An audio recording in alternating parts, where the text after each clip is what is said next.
Good morning, everyone. Welcome to the session on my vision of Sri Lankan English writing as I see it, as I want it.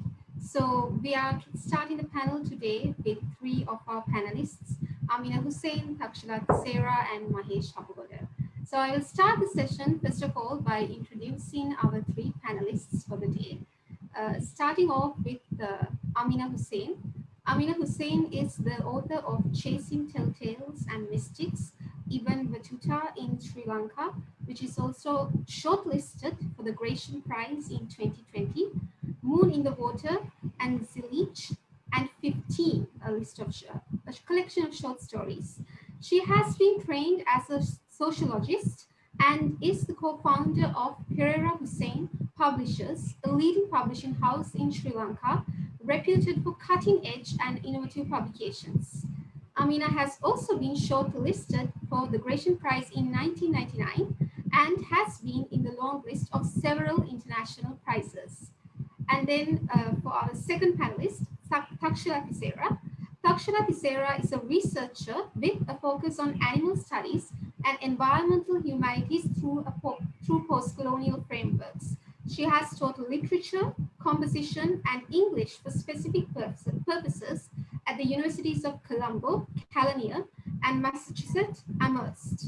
Thakshala is currently a doctoral candidate at the Department of English, University of Massachusetts Amherst. Then to Mahesh Hapugoda. Mahesh Hapugoda is a lecturer in English at the Department of Languages, Sabaragamu University of Sri Lanka. With an experience of 20 years in the field of tertiary education, he has authored several books and has published extensively. His research interests include reading politics, philosophy, and literature, and writing reviews on contemporary issues and matters of political interest. Mahesh is also a critic of modern music and film. So first of all, I would like to invite the panelists to make an opening statement regarding the topic, my vision of Sri Lankan English writing as I see it, as I want it. Can I invite Ameena Hussein to make her opening statement?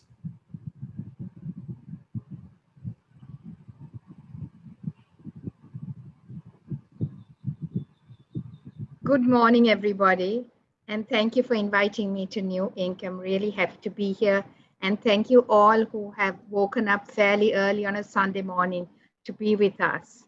As you might gather from what I say, I speak with three hats: that of a writer, that of a reader, and that of a publisher. And from each of these perspectives, I have only one want, because the title is what I want and how I see Sri Lankan writing in English. So my one want is that when it comes to Sri Lankan writing in English, to see good books.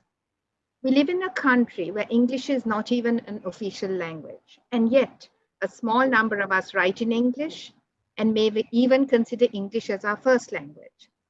The English language readership in the country is even smaller. So I would say that if you are writing in English in all genres, fiction, non-fiction, poetry, etc., you have to try your best to write as well as you can, because you are competing with other writers of the English language internationally in a way. So in short, why would a reader in Sri Lanka pick a book written by a Sri Lankan out of thousands of books written in English from all over the world? Now, how do I see the situation? So I believe that at no time have more books been written and published in English in our Sri Lankan literary history as now. And I believe that both the opportunity to self-publish or approach publishing houses like mine, the Pereira Hussein Publishing House, and the establishment of events like the Gratian Prize, the once held Gold Literary Festival, the once held Fairway Prize, and the burgeoning number of book clubs and writers' writing groups have in no small way contributed to that. So this allows for Sri Lankan writers writing in their particular style, like Shehan Karunatilaka, Karl Mahler, Ashok Ferre, Lal Madhavatthagedara, to showcase their stories with their signature technique. Sri Lankans have realized they don't have to write books in standard English for them to be considered good books. Now, being a publisher, I see many people writing books, and that's great. But books and writing are subjective.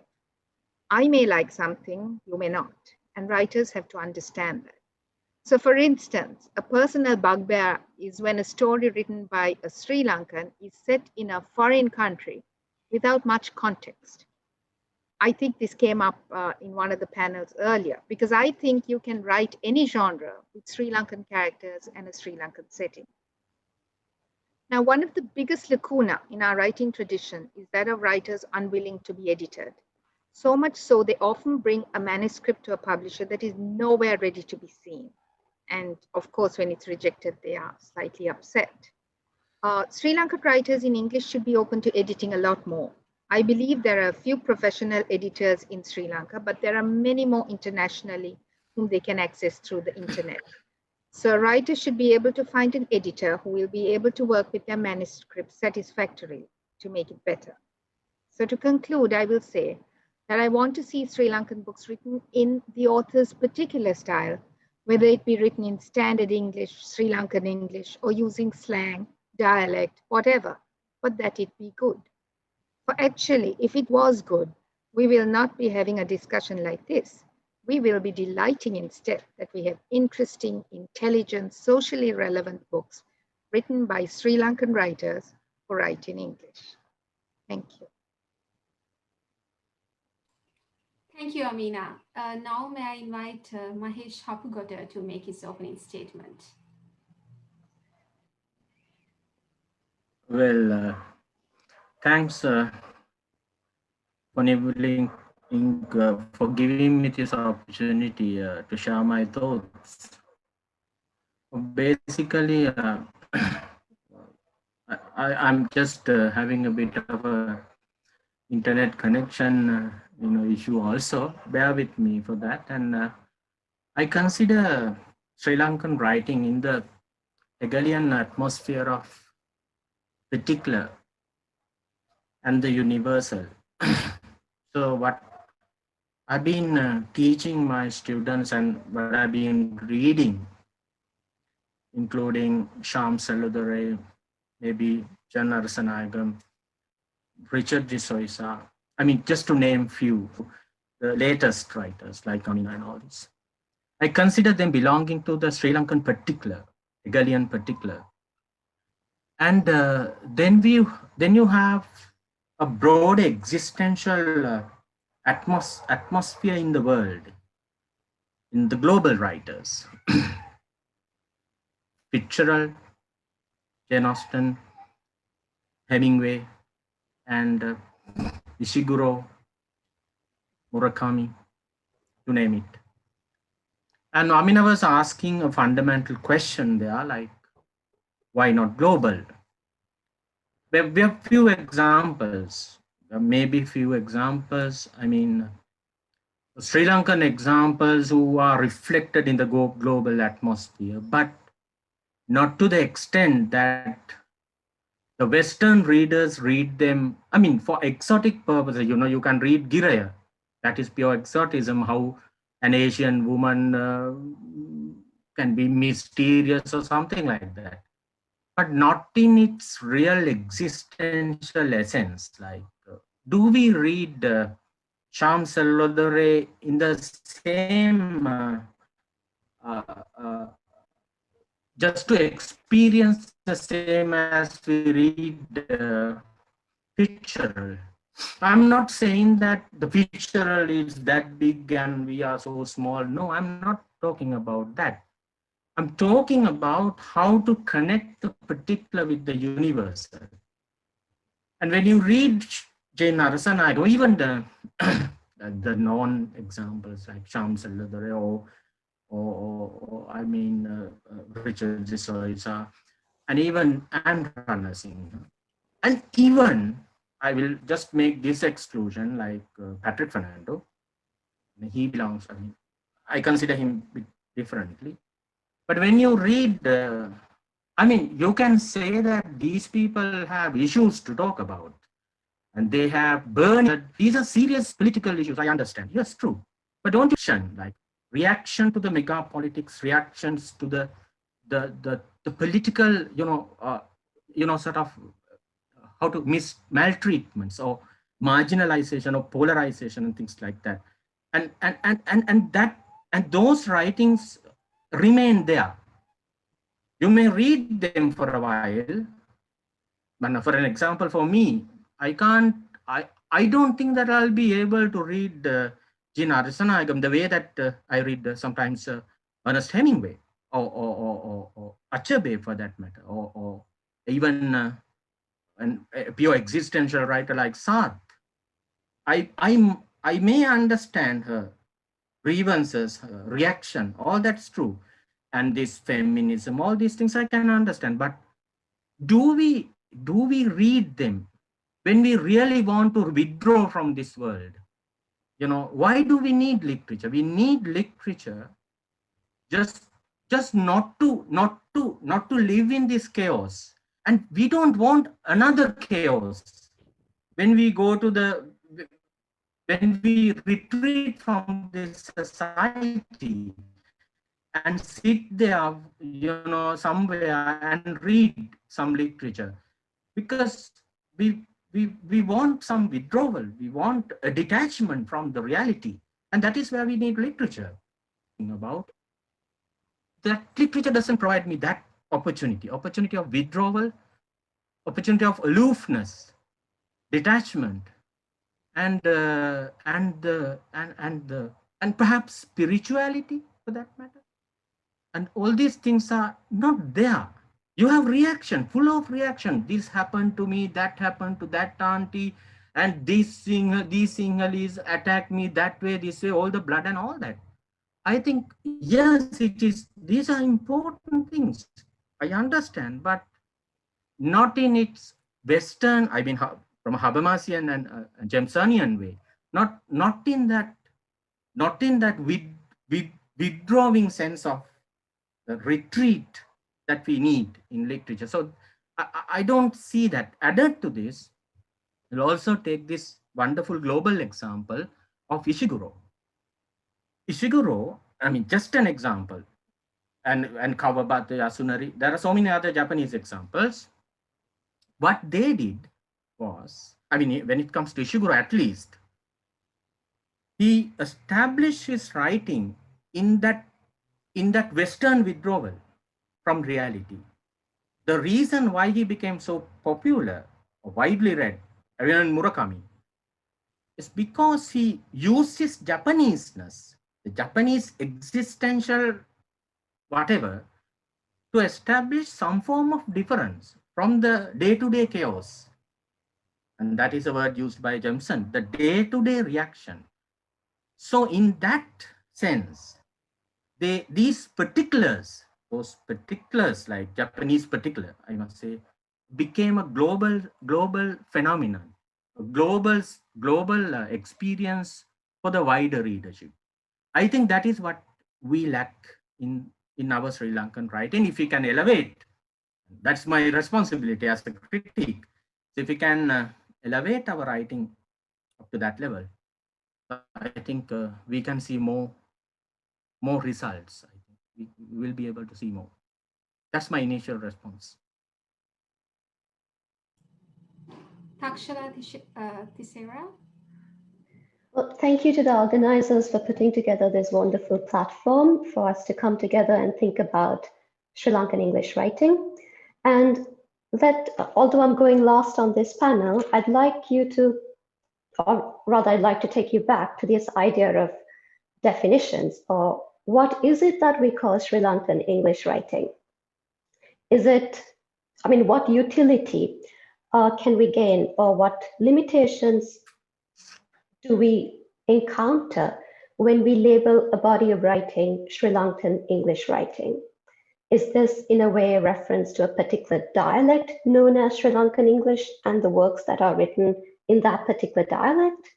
Or are we using Sri Lankan as a signifier of national identity and English as a linguistic one?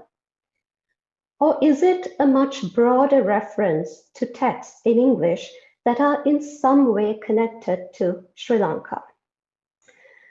Now, various critics, of course, have different opinions of what exactly constitutes Sri Lankan literature. But something everyone agrees on is that there definitely is such a body of work.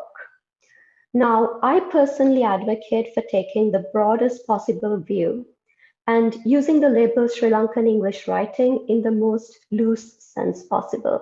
And I will explain my reasons for this position.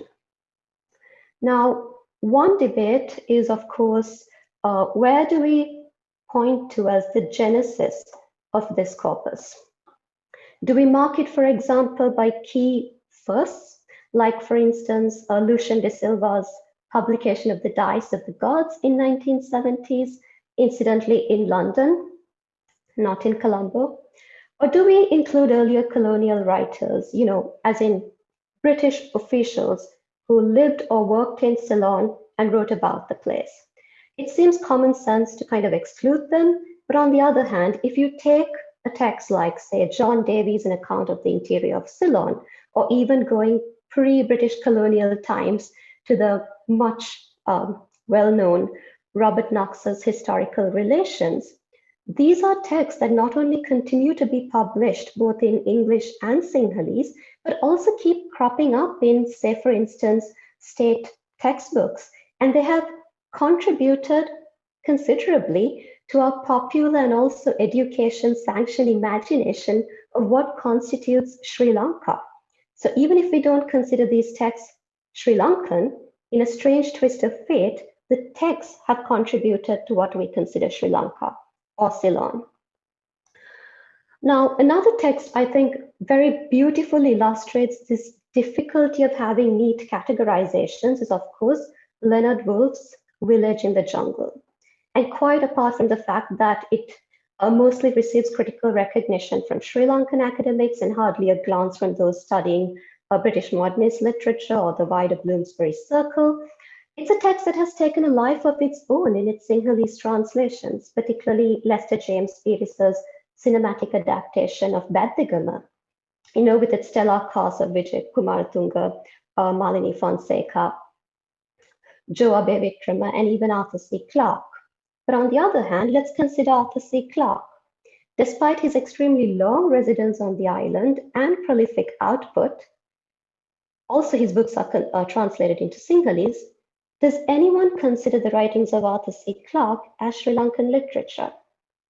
Now, it's true they have very little to do in terms of content with Sri Lanka, but on the other hand, would you contest the place of, say, Sita Kulatunga's Dari the Third Wife, which is set entirely in Nigeria?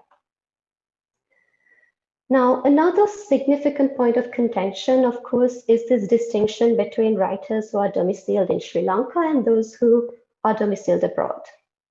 And this is where you often have this discussion of, or even accusation of exoticization, lack of authenticity on the part of the writers who primarily live and seem to be publishing for a broader global audience, kind of making the exoticization a selling point, if you will. And yet, if there were a canon of Sri Lankan English literature, works such as Shyam Selvadurei's Funny Boy and Michael Ondaatje's Anil's Ghost would definitely make an appearance on that list. But would we add Ondaatje's English Patient to the list?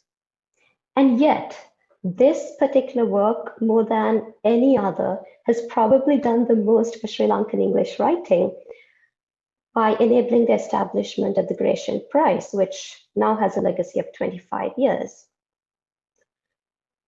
On a different vein, would you recognize Shobha Shakti's Gorilla as Sri Lankan English writing?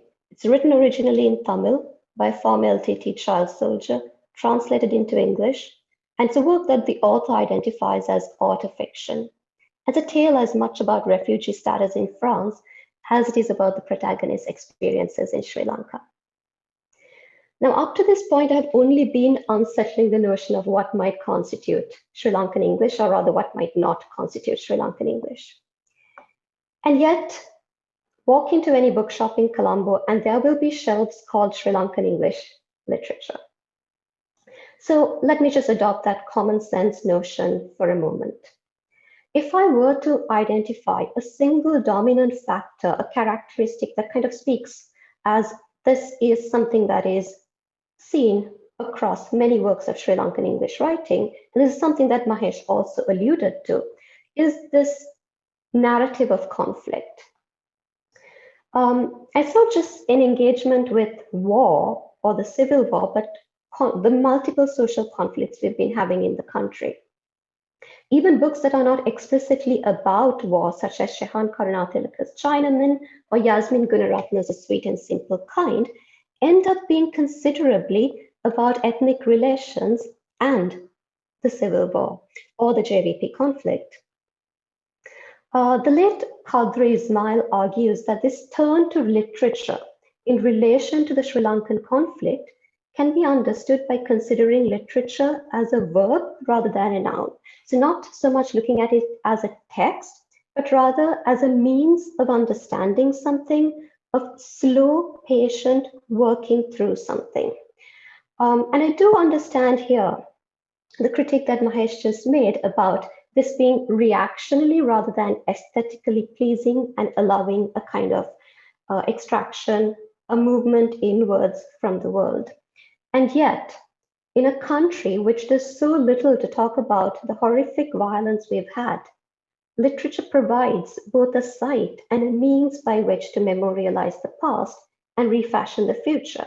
And if done rightly, I would argue, it can actually create that kind of literature we yearn to read, pick up and read. And for me, the best example for that would be Ambalavana Sivanandan's When Memory Dies. Incidentally, a winner of the Commonwealth Prize for First-Time Writers. Of course, Sivanandan has a prolific academic oeuvre, but this is his only novel, and it's extremely powerful too, quite the saga. But on the other hand, the ethnic conflict in particular is one of those topics that keep cropping up when we have this debate or dichotomy of resident versus migrant writer. Who is more authentic? Who has the right to write? Now, writing fiction in particular is an act of imagination. So this question of authenticity becomes a problematic and perhaps a moot point. And besides, the post-colonial nation that is, or the nation state project that is Sri Lanka, is a highly exclusionary one, especially if you look at literature site in which, or a method by which to contest those exclusions. Should we also engage in a project of exclusionary canon formation? Now, as much as I don't make a distinction between resident and non-resident writers in terms of who is more authentic or who has the right to narrate, I do want to draw your attention to the material inequalities between most writers abroad with access to wider audiences and bigger name publishing houses, and the conditions in which most, but perhaps not all, resident writers write. There is, after all, a political economy that affects how much time and energy and money a writer can devote to their craft, and how much publicity and exposure that a published book gets. Let me take you back to 2018, when the judges of the Fairway Literary Award deemed that the award for English writing was non-awardable. And one of the justifications was this question of not meeting a certain international standard. Come back to the present, and one of the most exciting things happening right now for Sri Lankan English writing is Kanya de Almeida's I Claim the Blank winning the Regional Commonwealth Short Story competition and being in the running for the big prize. It's a wonderful text, extremely rich, and I would urge all of you to read it. It's available online for the last couple of days. Now, not only is Kanya de Almeida an experienced writer, but she also has an MFA from Columbia. And if you take last year's winner of the Commonwealth Overall Short Story Competition prize, she was also the holder of an MFA from a US university. Now, I have my critiques of MFA programs in general, but they're one example of the kind of material resources required to perfect one's craft as a writer. Pretty much nowhere in the Sri Lankan education system do we devote time to creative writing. There are no local grants allowing writers to devote years of their life to writing. There are few publishing houses, fewer editing services, and perhaps no money to get services from abroad. So although I started out by, through a very conceptual questioning of what is Sri Lankan English writing, my vision for it is, on the one hand, defining the term as broadly as possible and avoiding the impulse towards any kind of exclusionary canon formation. And on the other, a wish rather than a vision for the development of the material conditions that would allow a resident Sri Lankan writer to be able to devote themselves fully for their craft. Thank you. Thank you, Thakshala, and thank you, Ameena and Mahesh, for your opening statements. So I think you addressed very important points in terms of publishing global reach and the sense of authenticity in terms of resident and diasporic writing, which Thakshala, as you say, becomes a moot point in terms of what you think of avoiding exclusionary canon formation in terms of your subjective envisioning of Sri Lankan English writing of the future. But in terms of what all three of you were talking about, I think specifically Ameena and Thakshala, I want to refocus and reorient this discussion towards publishing, where we have a lot of writers who are actually interested in e-publications. So I have seen a lot of writers in doing Kindle publications via Amazon and even social media. So we see that a lot of writers are very keen in e-publications. So I want to ask you, like, what do you think about that sort of turn towards e-publications in the future? Do you think these would be mediums more writers would be interested in? And what do you think about this development towards the future, considering that this is like a very cost-effective and a very convenient way of publication? Up to you, panelists. Yes, we can start with Ameena. Yes. So I think that's a very interesting question, because speaking as a publisher who does mainly traditional books, I mean, we do print hard copy books, and but I too have noticed this trend, and I think it is actually wonderful. It's a wonderful, affordable way for writers from anywhere in the world to access a reading audience. And a good example is Yudhanjaya Vijayaratna, who published first on Amazon and who ended up with a 5-book deal with HarperCollins. He actually, I tell him he should thank us, because he came to us with his manuscript, number cast, I think. And both Sam and I read it, and we said, there's an amazing story here, but we don't understand it. And I was happy that we were able to be frank with him. And we said, if we took it on, we would actually make you edit it, because what are we? We are in our mid-50s. Yudhanjaya is in his 20s. We run a very small publishing house, which means we're coming in with all our limitations of what we have been exposed to. So we sent him away. We said, we don't think we will do justice to this novel.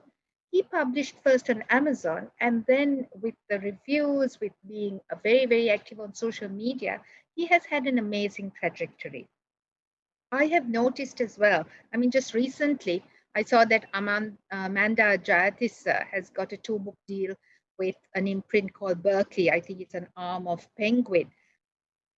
Amanda also writes was writing in a slightly different genre. This looks a very interesting but slightly convoluted book. It brings in all the elements of social relevances to Sri Lanka, and also the fantastic. I think e-publishing is a superb alternative, and it cuts out the print publisher. It cuts out us. It cuts out being monitored and advised in a way, but you get monitored and advised by a larger global audience who gives you feedback, and you're able to develop in a particular way. So I think more power to that. I do wholeheartedly agree with Ameena that it is a form of publication that opens up wide avenues, especially to a global audience. So I would like to focus maybe on not so formal means of digital publication.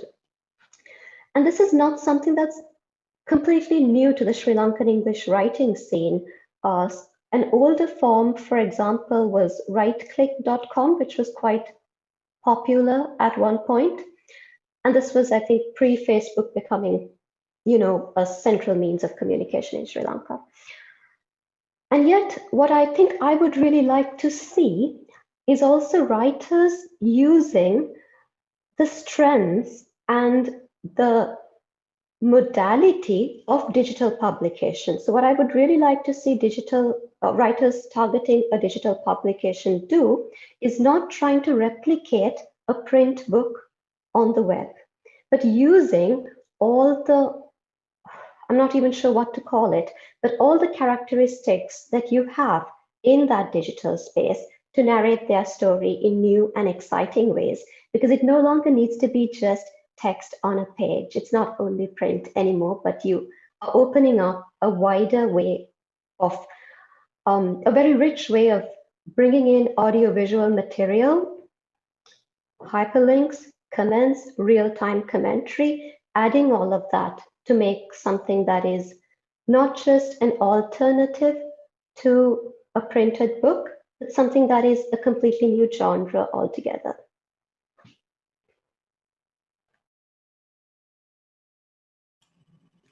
Well, I can understand that we all are trying to be so postmodern. That is true.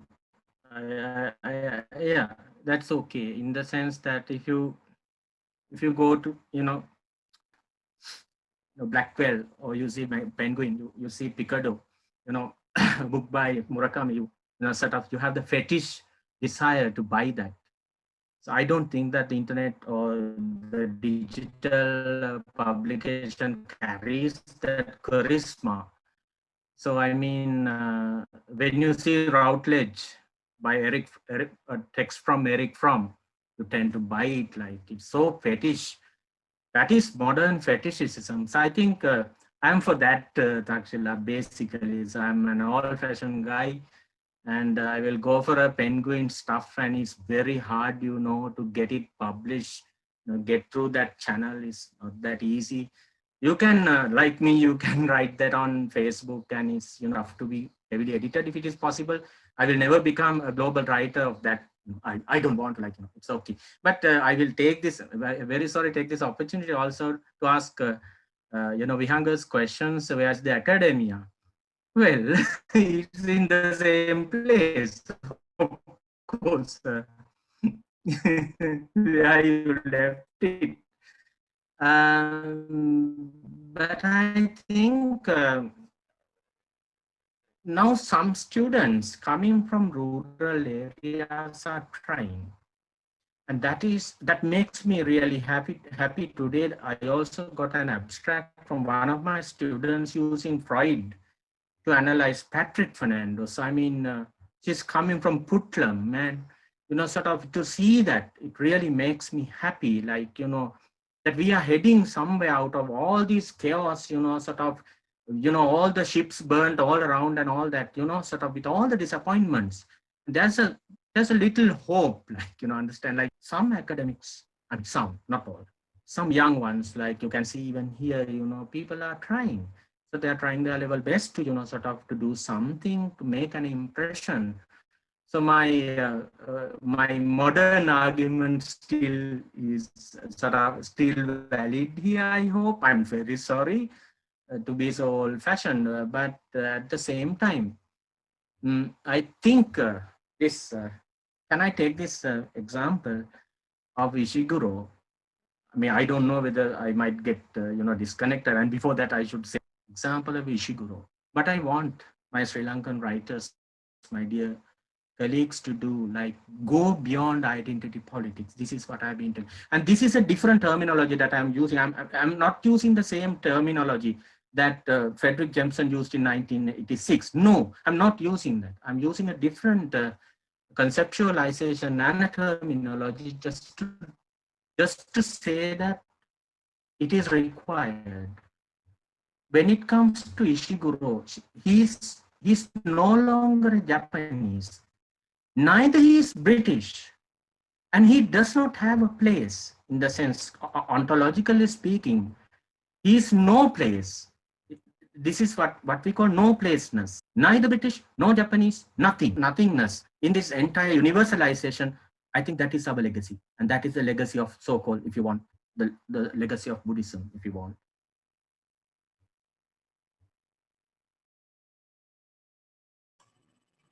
Thank you, Mahesh. So considering this shift towards writing, uh, as you have been saying, this importance of writing within a global scale towards this global shift.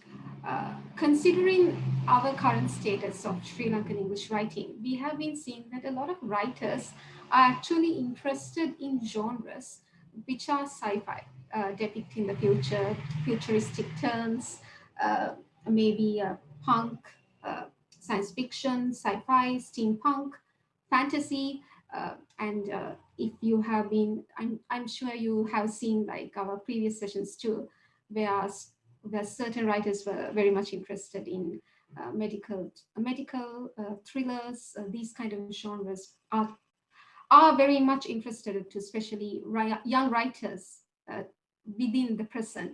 So what do you think about this sudden interest, especially considering our times? We are currently in a pandemic. So depicting the future within this kind of negative repercussions in the future, maybe like looking at the scientific technologies and seeing how things go to the south, and looking at all the devastations which are havoc in the future, and maybe like looking at everything in a very dystopian sense. That is the best word I think I can look towards.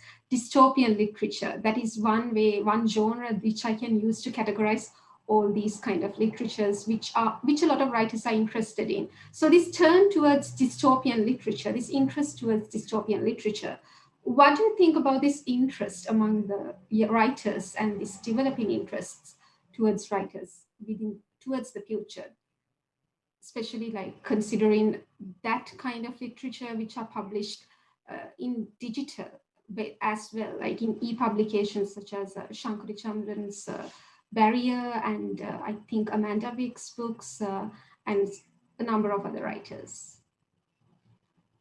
We can start with perhaps Mahesh.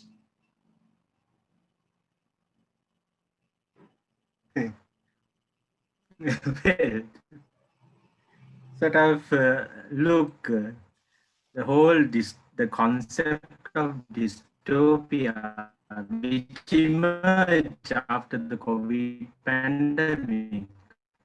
This word was there somewhere in sort of old-fashioned French literature and all that, but it suddenly popped up after Gilgelas and Slavoj Žižek, obviously, because there's a now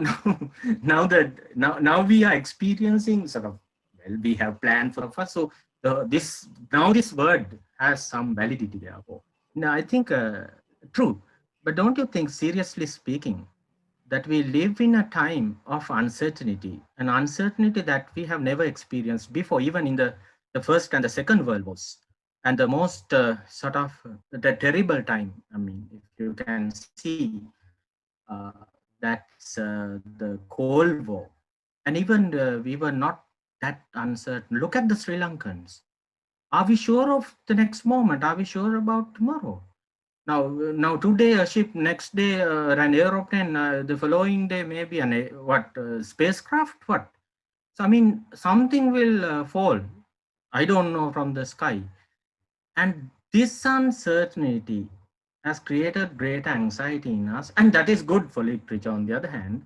So you can write, sort of that kind of literature. But I think kind of, sort of, how to put it, like, I don't have a term for that. Like, how do you say that? Like, a destructive, uh, sort of self-destructive, maybe science, sort of, and even in pornography, the same, like, it's not exactly the real human bodies anymore. Like you get into the digital 3D, sort of images, which are more powerful, like, than the real human bodies, and they perform, more than what your real body can, like, so these areas, I mean, we should pay attention to these how to put it, like the depression, the anxiety, and inability that we can, I mean, the life has become so hyper real, dear.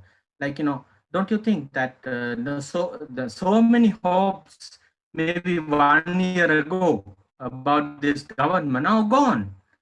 Like people don't have hopes anymore. Like, it's everything is in a kind of what.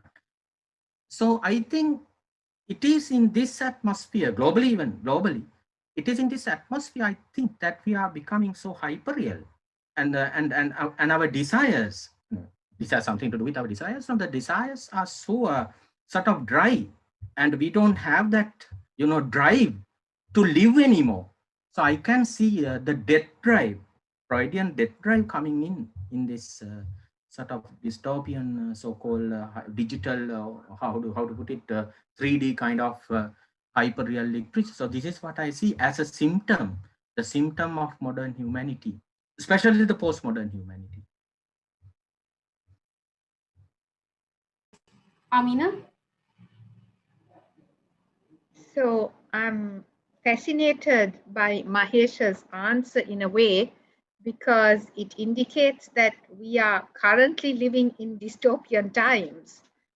So, which means that anything can happen. And but I first want to talk to you about your question about genres.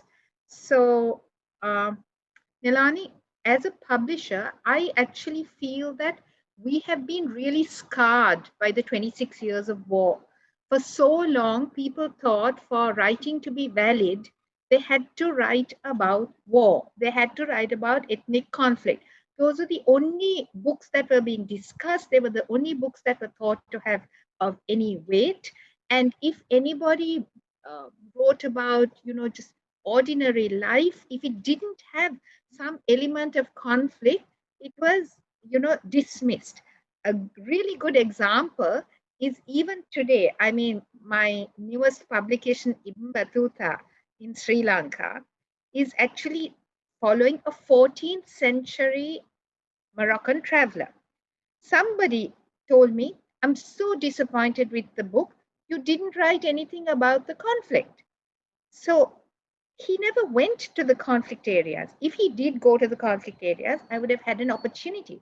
I can't put the conflict in to make it weighty and worthy, of some academic or somebody's uh, mindset, to satisfy their mindset of what is good literature and what is not.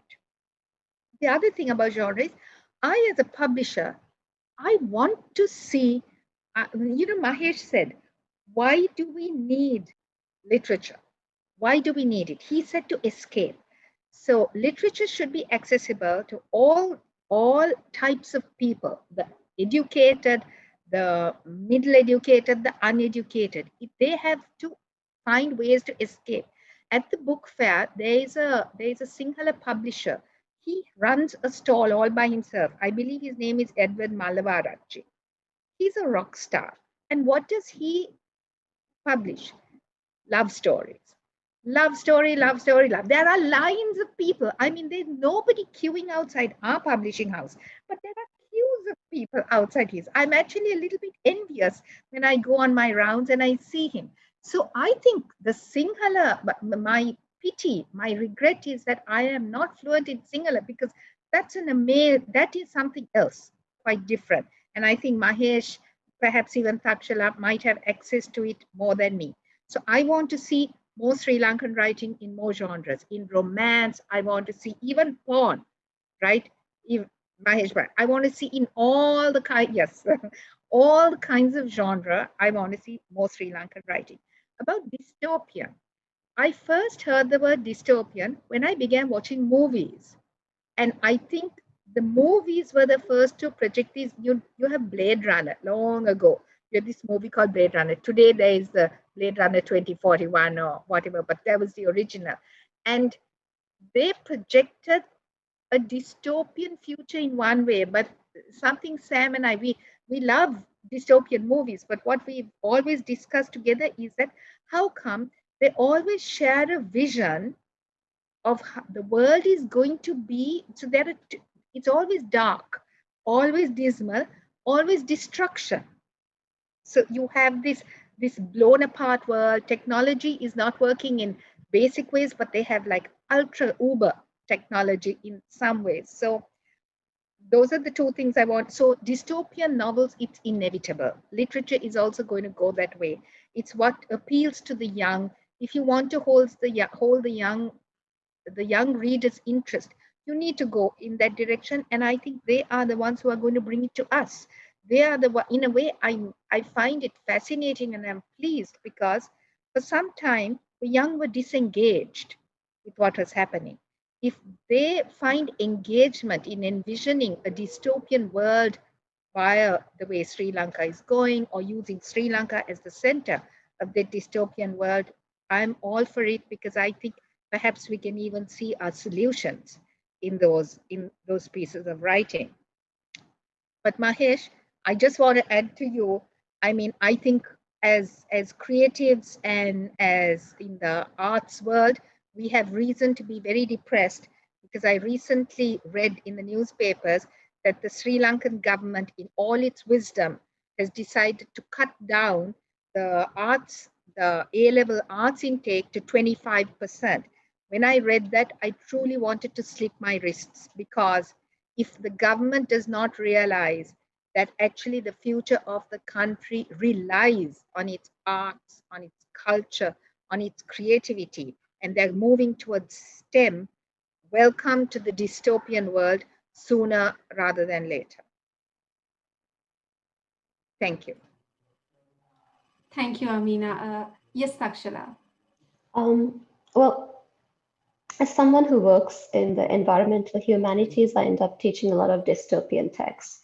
And my students often end up realizing that it is actually a dystopian present, because often what is depicted as dystopian for the first world is the present of the developing world.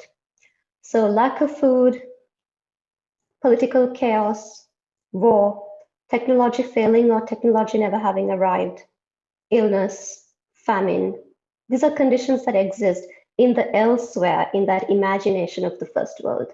But bringing it to Sri Lankan English literature, one of the earlier texts to actually use the genre of dystopia is Ramesh Gunasekara's Heaven's Edge. And you have that dystopian take, which reading it in a post-war context, right now, seems scarily real, frighteningly so in a way.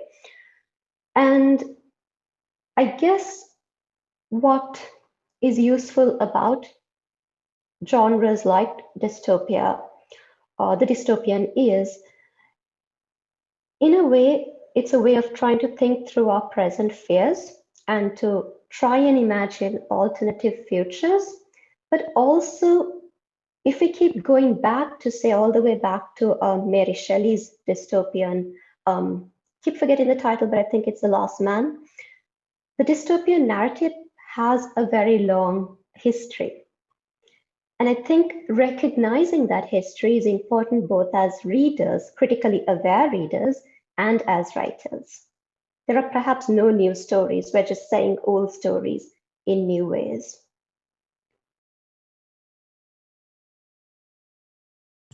Thank you, Thakshala. With that, I would like to go to the Q&A session because we have received around 3 questions. I know that you have sent your answers in the chat box, but I would like you to address this in verbally as well.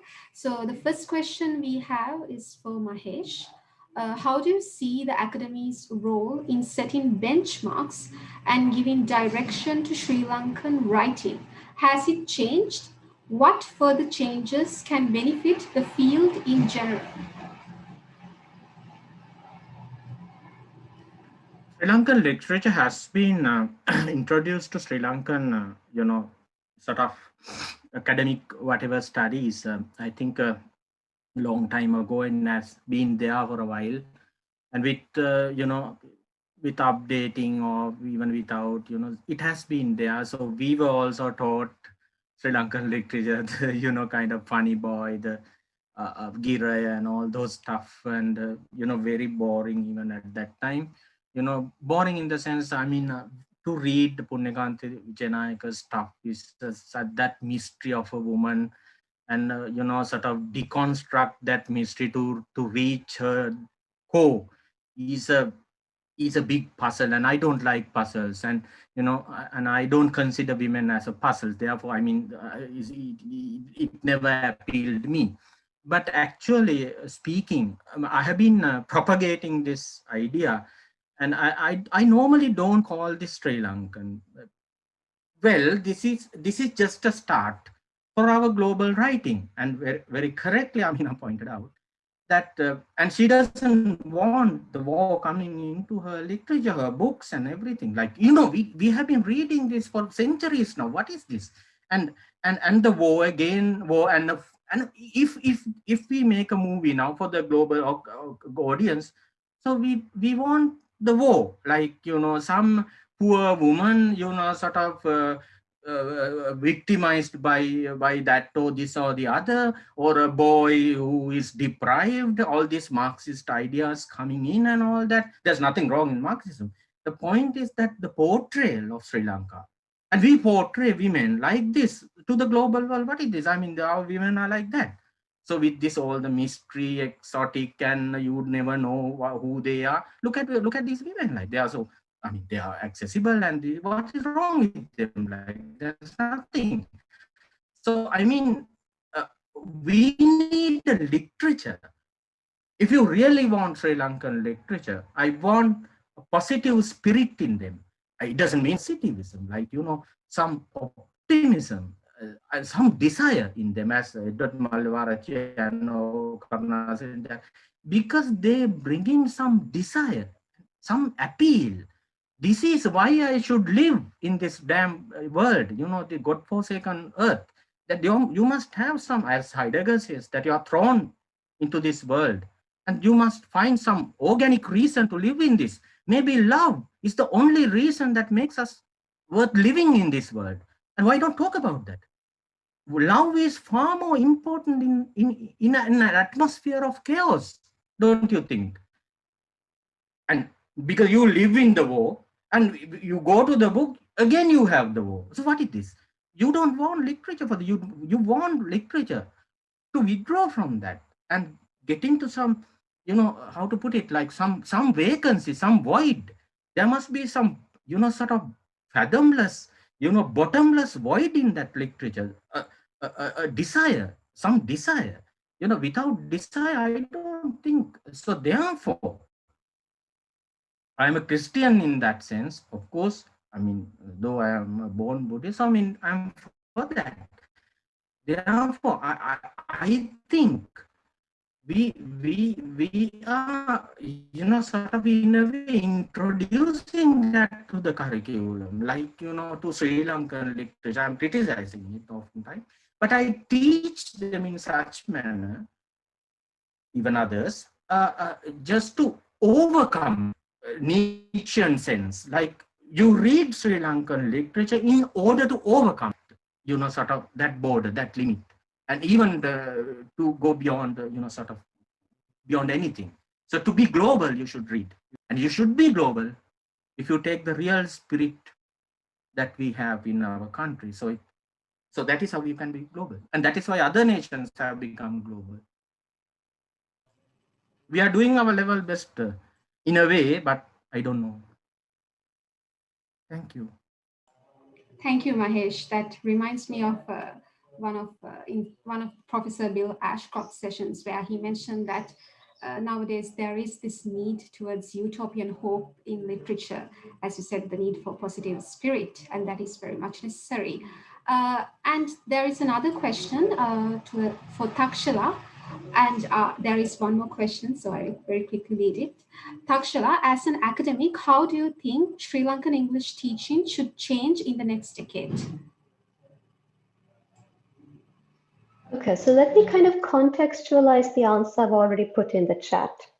So one of the reasons why I think I would like to see more Sri Lankan English literature content in curricula across the board. And when I say across the board, I'm definitely not referring only to university level, but throughout. So my own education in literature, I went to a school where we had literature from grade 6. We started with Six Tales from Shakespeare, then it was Tom Sawyer, then we went on to Jane Eyre, etc. Went all the way until O levels, which is when you have a state imposed literature syllabus. And that was the first time that I encountered Sri Lankan literature as a part of the syllabus. So for me, fortunately, I suppose, my encounter with Sri Lankan literature was what I read for pleasure in a way. So works such as Karl Muller, Raja Proctor's Fisherman's Daughter was probably the first book I read. These didn't come to me as school curricula, but these were books that were fascinating for someone whose literature education was so shaped by that Western canon. And a very rigid idea of what that Western canon was. So I think one of the ways in which you can even bring literature into the language learning classroom is by incorporating these texts, which might have some, which might be easier for students to relate to, rather than a canonical British literary text. On the other hand, my pedagogical answer is not so much how do we teach Sri Lankan English literature in the classroom, but how do we teach English literature in the Sri Lankan classroom? And I feel that often, and I can only speak through my own experiences, is that we tend to focus on trying to get all the students to achieve that height of critical acumen, ability, all of that. And yet, there's this neglected back row of students who are in the English literature classroom, who are not special degree students, who are struggling to get that C. And they are the ones we don't usually target, because what do you do when you have 45 to 30 students in a class and one instructor? You let them drop by. You're happy that they just pass with an S and you forget about it. But these are the students who are more likely to go to schools, become teachers, teach in rural schools often. So how can we make that experience more relevant for them and something that is empowering, instead of something that makes you question yourself and constantly think about, am I going to get my BA or am I going to flunk? Thank you, Thakshala. And I would like to direct the last question to Ameena. English is called a link language in Sri Lanka. Has Sri Lankan English writing been a link literature of sorts? If not, can it become one? So I always like to say that in Sri Lanka, you have 3 parallel literary traditions, that is Sinhala, Tamil, and English, and they are on parallel tracks and they never meet, because either we're taught our second language so badly that we are actually not fluent enough to read the other language, or we are not taught even one language properly, I would say. So how I used to think that translation would be the best way to get books across to the other languages. But I've been rethinking that, and I believe actually it is teaching these languages just better. As a Muslim, I have the ability, because I learned in the English stream, I learned Sinhalese very badly. I was taught it very badly as a second language. And I picked up bad Tamil from home. You know, my mom, my grandmother, my grand aunts, they would speak amongst themselves in Tamil. They never spoke to me in Tamil. I regret that. And then I have a pidgin Tamil, that I speak, but I am understood. I can travel anywhere in the world. There are many more Muslims who actually are extremely fluent in all three languages.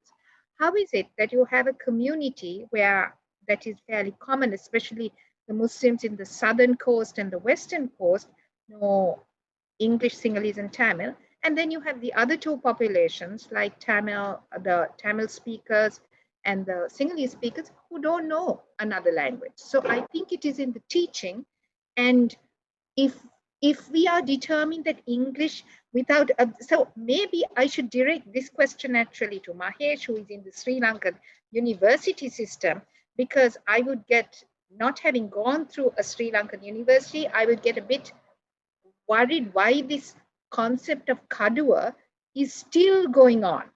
When have they not understood, at least by the 2000s, that kadua can be yatura, the key to opening instead of the sword of dividing. So that's where I rest my case.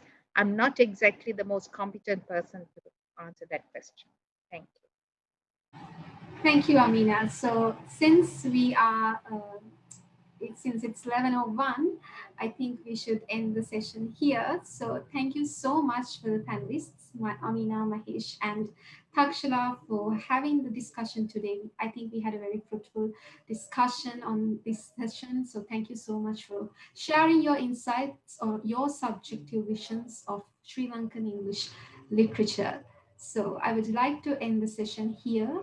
And now I would like to invite Chatushki to start the next panel.